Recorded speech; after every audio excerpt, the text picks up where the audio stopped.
विद्यार्थी मित्रांनो, सह्याद्री ट्युटोरियल्समध्ये तुमचं स्वागत आहे. एक 2-3 वर्षापूर्वीची घटना सांगणार आहे तुम्हाला व्हिडिओच्या सुरुवातीला. संध्याकाळची वेळ होती म्हणून आपण एक मुलगा असा पळत पळत आला. त्याचा फिजिक्सचा पेपर होता प्रिलिमचा. ठीक आहे. ॲक्च्युली पेपर देताना त्याची अवस्था मी बघितली होती. मी म्हटलं पेपर कसा गेला. तो म्हणला त्याच्या भाषेत, सर वाट लागली. आता वाट लागली म्हणजे थोडं सिन्सिअर म्हणून एक्सप्लेन करतो मी की वाट लागली म्हणजे पेपर अवघड होता, टफ होता. मी पेपर हातात घेतला आणि माझ्या तोंडातून क्षणात गेलं, वाट लागली पोरांची. आता असं होतं बाळांनो, लक्षात घ्या. ह्याचे कारण ह्या व्हिडिओत आपण एक्सप्लेन करणार आहे. व्हिडिओचं टायटलच ते आहे की इम्पॉर्टंट क्वेश्चन तर सरांनी दिले होते, मग पेपर अवघड कसा गेला. इम्पॉर्टंट क्वेश्चन दिलेले परीक्षेत आले नाहीत का. बरं, हा व्हिडिओ का तयार करतोय, कारण काल पण तशीच एक घटना घडली. सेम कॉलेज पण तेच. ठीक आहे. त्याच कॉलेजचा स्टुडंट आला, चेहरा पडलेला होता. तो म्हणला भयंकर टफ पेपर होता. मी म्हटलं तुझ्या बाकीच्या मित्रांना सगळ्यांना पेपर अवघड गेला. बरं, हे असं काय होतं. सकाळी 5 वाजता पण मी एक व्हिडिओ अपलोड केला आहे. सेम पेपर मी त्यात तो दिलेला होता. तुम्हाला तो पेपर कसा वाटला, अवघड वाटला. ॲक्च्युली सकाळचा 5चा व्हिडिओ बघणारे म्हणजे सकाळी पहाटे 5ला पण गेली 12 दिवस व्हिडिओ अपलोड करतोय, लक्षात घ्या. आणि जवळजवळ 2 ते 2.5 हजार मुलं रेग्युलरली ते व्हिडिओ बघतायत. हा, सगळेच 5 वाजता उठून बघत नाही आहेत, पण दिवसभरात बघतायत. मग त्यांनी डिस्क्रिप्शन बॉक्समध्ये पेपर तो बघितला असेल. काय प्रकार आहे मी तुम्हाला सांगतो.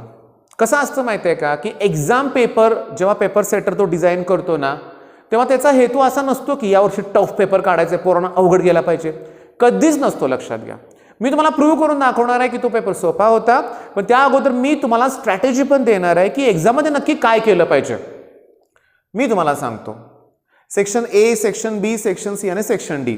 ॲक्च्युली कुठलाही प्रश्न कधीही सोडवला पाहिजे, काय प्रॉब्लेम नाही आहे. पण आपण एक काळजी घेतली पाहिजे की जो पेपर चेक करतो ना त्याला पण त्रास व्हायला नाही पाहिजे. त्यामुळे सेक्शन जर मी बी घेतला तर सेक्शन बी कंप्लीट करून मग सेक्शन सी, मग सेक्शन डी घेतला पाहिजे तपासणाऱ्यांच्या सोयीसाठी. ॲक्च्युली कुठलाही प्रश्न कधी सोडवला तर काय प्रॉब्लेम नाही, त्यांनी चेक केला पाहिजे. पण समजा मला 29 नंबर क्वेश्चन येतो, तो अगोदर सोडवला, नंतर 3रा, नंतर 8वा, तर ठीक आहे, त्यांना मार्क देणं अडचणी येतात म्हणून आपण. मग त्यामुळे आपण सेक्शन वाईज सोडूया. दुसरी महत्त्वाची गोष्ट म्हणजे मला सांगायचं आहे काय, क्वेश्चन पेपरमध्ये भले कुठलाही सीईटीचा असू दे तर कुठलाही असू दे, 4 ते 5 प्रश्न अवघड असतात. मी मान्य करतोय की ते तुम्ही कदाचित न केलेले असतात, तुम्ही ते स्किप केलेले प्रश्न असतात, तुम्ही ते ऑप्शनल टाकलेल्या टॉपिकमधले असतात. ओके. आणि तेच 4-5 प्रश्न तुमचं खच्चीकरण करतात. हे आपल्याला टाळायचं आहे. आपल्याला काय करायचं आहे माहिती आहे का की सोपं आहे सगळं, हेच डोक्यात ठेवायचं आहे. मी IMP प्रश्न दिलेले आलेत का याच्यावर मेन डिस्कशन करायचं आहे. मग मी काय करतोय की तो पेपर आहे माझ्याकडे PDF फॉर्ममध्ये, मी त्यातले काही प्रश्न तुमच्याबरोबर शेअर करतोय. क्वेश्चन नंबर 1 मी तुमच्यासमोर फळ्यावर लिहितोय. बघा मी काय सांगतोय ते. तुम्हाला माहित आहे रोटेशनल डायनॅमिक्समध्ये IMP क्वेश्चनमध्ये आपण कायनेटिक एनर्जीचा एक फॉर्म्युला दिला होता किंवा derivation. Torque equals to I alpha, angular momentum equals to I omega and kinetic energy equals to half I omega square. मी तुम्हाला काय करतोय बघा, मी याला I ने मल्टिप्लाय करतोय, I ने डिवाइड करतोय आणि L equals to I omega, angular momentum तुम्हाला माहिती आहे. आता डिनॉमिनेटर मध्ये काय येईल बघा, ट्वाइस I आणि I into I square omega square, I square omega square म्हणजे L स्क्वेअर. मग पहिला क्वेश्चन काय विचारलाय माहिती आहे का, what is the relationship between, बघा क्वेश्चन विचारलाय की रिलेशनशिप बिटवीन अँग्युलर मोमेंटम किंवा कायनेटिक एनर्जी आणि अँग्युलर मोमेंटम. आता प्रश्न तुम्हाला सांगतो in terms of angular momentum असं विचारलंय. हा प्रश्न सोपा आहे, 1 मार्काला विचारलाय. म्हणजे हे 1 मार्काचे प्रश्न किंवा MCQ आहेत ना, यात फॉर्म्युले विचारतात. ठीक आहे. आणि ते क्वेश्चन खूप इझी आहेत.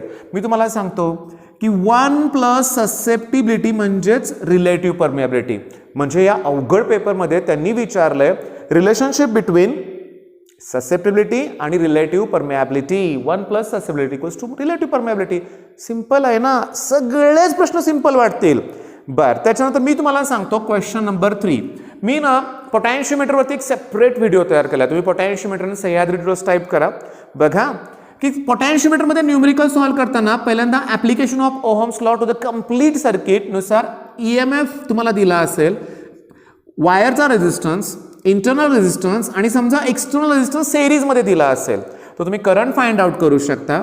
त्याच्यानंतर पोटॅन्शियल ड्रॉप फाइंड आउट करू शकता आणि नंतर के म्हणजे कोण, पोटॅन्शियल ग्रेडियंट. आता इथं ज्या न्यूमेरिकल आहे ना क्वेश्चन नंबर 5 मध्ये त्यांनी EMF दिलाय वायरचा resistance, internal resistance, external series resistance त्याची पण व्हॅल्यू दिले आणि लेंथ पण दिले आणि विचारलंय पोटॅन्शियल ग्रॅडियंट.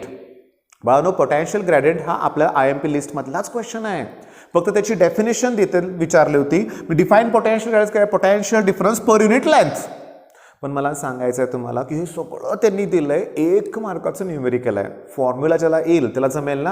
आणि सगळ्यात महत्त्वाचं VSA मध्ये असा प्रश्न दिलाय त्यांनी व्हेरी शॉर्ट आन्सरमध्ये, पण इझी आहेत. व्हॅल्यू सगळ्या इझी दिलेत. म्हणजे जवळजवळ 3 मार्काचे प्रश्न झाले आपले. ठीक आहे. सेक्शन दुसरा क्वेश्चन घातला मी जे तुम्हाला प्रश्न द्यायला लागलो ना बाळांनो, त्यातले सगळेच प्रश्न सोपे आहेत. फक्त मी सगळ्यात सोपे अगोदर घेतोय. आता क्वेश्चन नंबर 4 बघा, 2 मार्काला त्यांनी विचारलंय. समजा हे फोटो सेन्सिटिव्ह मेटल आहे, फोटो सेन्सिटिव्ह.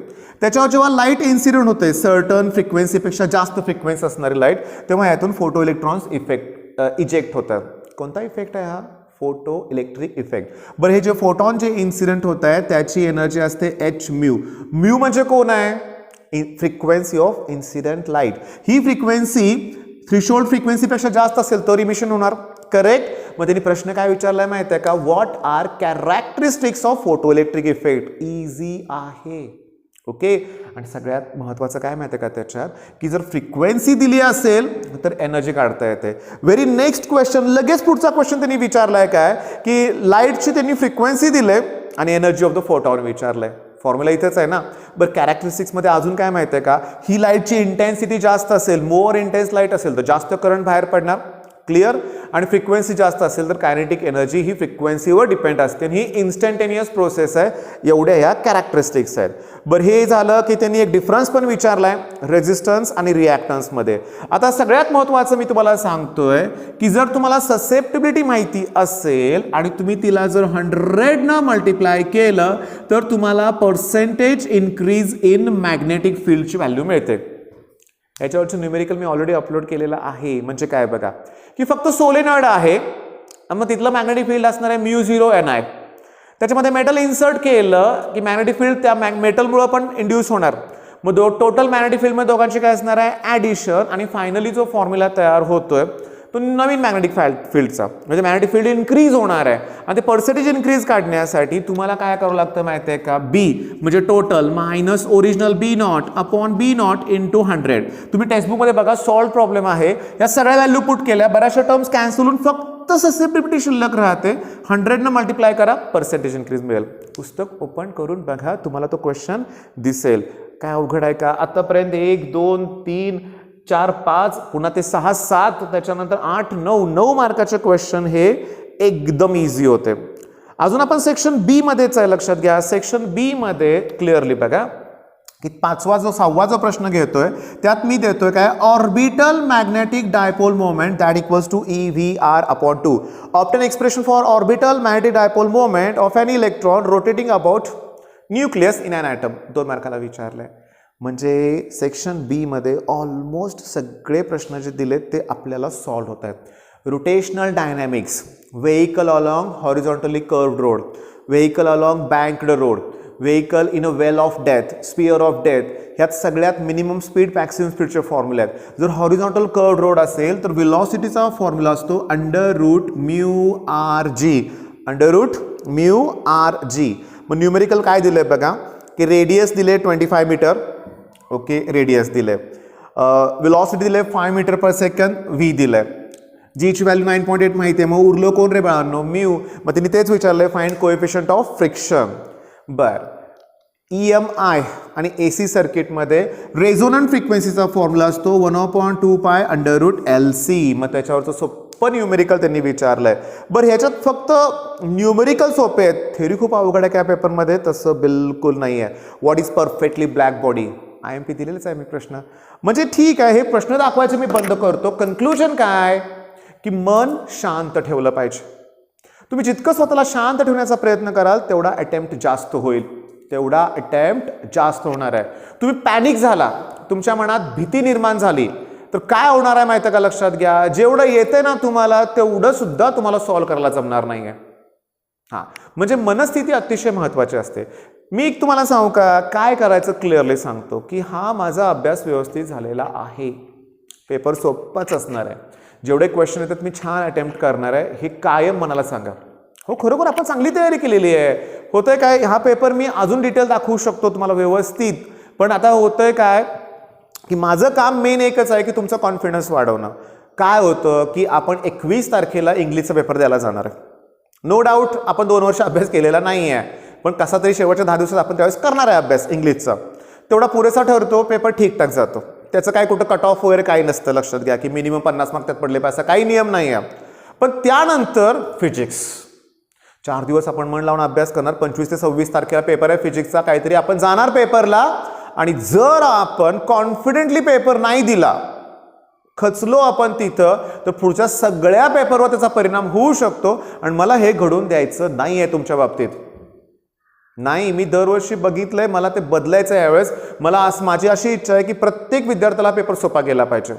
IMP क्वेश्चन मधलंच येणार आहे, फक्त बदल काय की IMP क्वेश्चन तुम्हाला जो दिलेला असतो म्हणूया आपण, ठीक आहे, तर तो तुम्ही पक्का करणं गरजेचं आहे. म्हणजे एखादा लॉ, वेन्स डिस्प्लेसमेंट लॉ, ठीक आहे, लॅम्बडा मॅक्स इक्वल्स टू काय, B/T, B हा कॉन्स्टंट आहे, म्हणजे वेव्हलेंथ आणि टेम्परेचर इन्व्हर्सली प्रोपोर्शनल आहे. मग तुम्हाला CET MCQ विचारतील किंवा पेपरमध्ये MCQ येईल की टेम्परेचर इन्क्रीज केल्यावर वेव्हलेंथ डिक्रीज होणार आहे. मग तेवढा विचार करायला जमलं पाहिजे. काय होतं माहिती आहे का, क्लिअरली सांगू का, की सगळे लॉ मी करून गेलो आणि एक पण आला नाही, मग तुम्ही नाराज होता. तुम्ही ठराविक प्रश्न केले असतात तेच हुडकत बसतात, ते दिसले नाही की नाराज येते. आता यात ऑसिलेशन मधल्या एनर्जीचा प्रश्न आहे, परफेक्टली ब्लॅक बॉडीचा प्रश्न आहे, मॅग्नेटिक ऑर्बिटल मॅग्नेटायपोल मुवमेंटचा प्रश्न आहे, कायनेटिक एनर्जीचा एक्सप्रेशन नाही पण न्यूमेरिकल आहे. मग या नाही फॉर्म्युला विचारलाय फक्त. काय होतं बघा, फिजिक्सचा पेपर झाल्यानंतर एकाच दिवसात केमिस्ट्रीचा पेपर द्यायचा आहे ना. मी तुम्हाला आत्ता सजेस्ट करतोय, त्यावेळेस पण सांगणारच आहे, पेपर देऊन एकदा आपण आलो की नाही की मग काय करायचं माहिती आहे का, तो पेपर ठेवायचा बाजूला. कुठली MCQ बरोबर आहे, कुठली चुकीची आहे, काही चेक करायचं नाही, क्रॉस चेक करायचं नाही, ठेवून द्यायचं बाजूला. आणि इमिजिएटली आपल्याला केमिस्ट्रीचा अभ्यास सुरू करावा लागतो. मग आता IMP क्वेश्चन एक्झाममध्ये येणार का, 100% येणार, नक्की येणार, लक्षात घ्या. तेच प्रश्न येणार आहेत, फक्त तुम्हाला ते ओळखता आलं पाहिजे, कोणत्या स्वरूपात दिलेत, काय विचारलंय, हे महत्त्वाचं आहे. आता मी मगाशी जसं व्हिडिओच्या सुरुवातीला बोललो मी की काही नियम आपल्याला विनाकारण ते पाळावे लागतात, म्हणजे जेणेकरून मी बघितलंय, मी फोटोकॉपीज बघितलेत, तपासण्याची पद्धत बघितली शिक्षकांची. आपण असा विचार करतो की का मार्क कट केले, का मार्क दिले नाहीत. तर क्लिअरली सांगू का, काही वेळेस आपल्याला खरोखर त्यांचं मन राखण्यासाठी प्रयत्न करावा लागतो. म्हणजे मी छोट्या मुलांचं पण बघितलंय, ते क्वेश्चन नंबर 1च पहिला अटेम्प्ट करतात, जरी येत नसलं तरी क्वेश्चन नंबर 1 लिहितात. बरं, 10वीला आपल्याला समजावून सांगण्यात आलेलं असतं, आता तुम्ही बोर्डची एक्झाम दिलीच नाही जाऊ दे, पण 10वीला आपल्याला सांगण्यात काय आलं असतं की येत नाही तर क्वेश्चन नंबर तेवढा टाकून ठेवा, की जर तो चुकीचा असेल तर आपल्याला त्याचे मार्क दिले जातात. बरोबर आहे, ते पण काही चुकीचं नाही आहे. फक्त काय होतं, प्रेझेंटेशन आपलं परफेक्ट पाहिजे. ओके, तेवढं झालं म्हणजे काहीही प्रॉब्लेम तुम्हाला येणार नाही आहे. ठीक आहे, मन शांत ठेवून IMP क्वेश्चनच करायचे, PYQs करायचे, तेच येणार आहेत.